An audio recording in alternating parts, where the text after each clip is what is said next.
Komineni case bail విషయంలో supreme court తీర్పును స్వాగతిస్తున్నామని ముద్రూరు మురళీకృష్ణరాజు అన్నారు.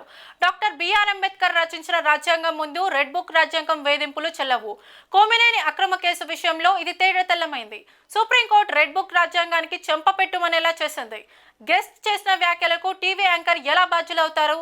నవ్వినంత మాత్రాన అరెస్ట్ చేస్తారా అని కోమినేని శ్రీనివాసరావుని అక్రమంగా తెలంగాణలో అరెస్ట్ చేసి 331 కిలోమీటర్ల దూరం తిప్పి ఆంధ్రప్రదేశ్లో రిమాండ్ చేశారు. Komineni senior journalist. ఆయనకు ఎలాంటి నేర చరిత్ర లేదు. 70 ఏళ్లకు పైబడిన సీనియర్ సిటిజన్. అలాంటి ఆయనను చాలా ఇబ్బంది పెట్టారు. ప్రజాస్వామ్య 4వ స్తంభమైన మీడియా గొంతు నొక్కే ప్రయత్నం చేస్తున్నారని అన్నారు.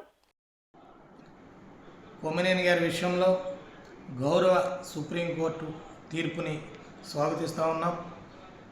ఆంధ్రప్రదేశ్లో ఉన్నటువంటి ప్రతి సామాన్యుడు కూడా స్వాగతిస్తూ ఉన్నాడు. ఒక సీనియర్ జర్నలిస్ట్ కోమినేని శ్రీనివాస గారు ఒక టీవీ డిబేట్లో ఒక గెస్ట్ వ్యాఖ్యల్ని కంట్రోల్ చేస్తే కూడా ఆయన్ని బాధ్యుని చేసి అరెస్ట్ చేయడం ఈ కూటమి ప్రభుత్వం చాలా దారుణమైన విషయం చేసింది.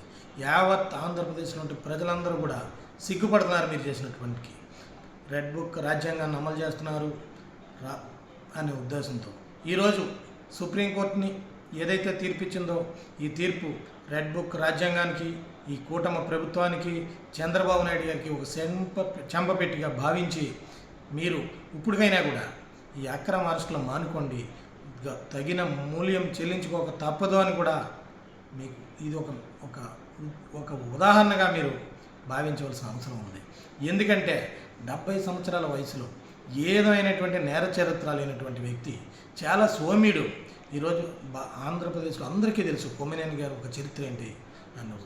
ఆయన్ని కూడా మీరు ఒక దేశ ద్రోహిలాగా హైదరాబాదులో అరెస్ట్ చేసి 300 కిలోమీటర్లు సుమారు తిప్పి దారిలో మీరు రిమాండ్ చేసి జైలుకి వేశారు. ఇది చాలా అన్యాయమైనటువంటి విషయం.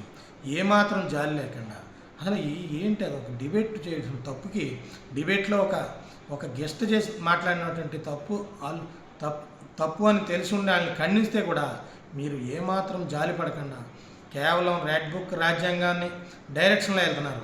అధికారులు ఇప్పటి నుంచైనా మానుకోవాలి. భవిష్యత్తులో మీరు చాలా ఇబ్బందులు పడతారు. ఈ ప్రభుత్వం శాశ్వతం కాదు.